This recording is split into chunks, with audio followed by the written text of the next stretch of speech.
4 గ్లాసుల్లో Thums Up, Sprite, Limca, Coca Cola ఉన్నాయి. 30 రోజులకు ముందు ఒక్కొక్క గ్లాసులో ఒక్కొక్క ఎగ్ ని పెట్టి కూల్ డ్రింక్స్ వేసాం కదా. ఎందుకంటే కూల్ డ్రింక్స్ తాగడం వల్ల మన పళ్ళకి ఎంత డ్యామేజ్ అవుతుందో చూద్దామని. ఈ ఎగ్ పైన ఉండే షెల్, పళ్ళ మీద ఉండే పార్ట్ 2 రెండు కూడా కాల్షియం తోనే తయారవుతాయి. 30 రోజులు అయితే అయిపోయింది. ఇప్పుడు వీటిని తీసి చూద్దాం ఏ కూల్ డ్రింక్ ఎగ్ ని ఎక్కువ డ్యామేజ్ చేసిందో. ఫస్ట్ అయితే థమ్సప్ ని ఓపెన్ చేద్దాం. థమ్సప్ లో అయితే చీమలు ఉన్నాయి. ఈ ఎగ్ షెల్ అయితే 30 రోజులకి చుట్టూరు కలర్ మారి 50% వరకు డ్యామేజ్ అయిపోయింది. మధ్యలో మాత్రమే గట్టిగా ఉంది. స్ప్రైట్ లో అయితే ఎక్కువ చీమలు ఉన్నాయి. ఎగ్ షెల్ ని బయటకు తీద్దామని ట్రై చేసా, కానీ షెల్ కొన్న లేయర్ మాత్రమే వచ్చింది. ఎగ్ షెల్ అయితే ముక్కలైపోయింది.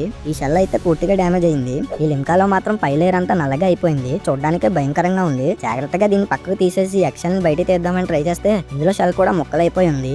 ఈ కోకోకోలా అయితే బయట నుండి చూడడానికి బాగానే ఉంది. లోపల షెల్ మాత్రం కలర్ మారింది. ఇది నార్మల్ షెల్ లాగా గట్టిగా లేదు. ఈ షెల్ కూడా పూర్తిగా డ్యామేజ్ అయిపోయింది. వాటర్ లో కూడా ఎగ్ షెల్ ని పెట్టాం కదా, దాన్ని చూద్దాం ఎలా ఉందో. బయట నుండి అయితే చూడడానికి బాగానే ఉంది. లోపల ఎగ్ షెల్ పెట్టినప్పుడు ఎలా ఉందో ఇప్పుడు అలాగే ఉంది. వాటర్ లో 30 రోజులు ఉన్నా కూడా గట్టిగానే ఉంది. కూల్ డ్రింక్స్ లో ఉన్న ఎగ్ షెల్స్ అయితే పాడైపోయాయి. వాటర్ లో ఉన్న ఎగ్ షెల్ మాత్రం బాగానే ఉంది. కాబట్టి కూల్ డ్రింక్స్ ని వీలైనంత వరకు అవాయిడ్ చేయండి.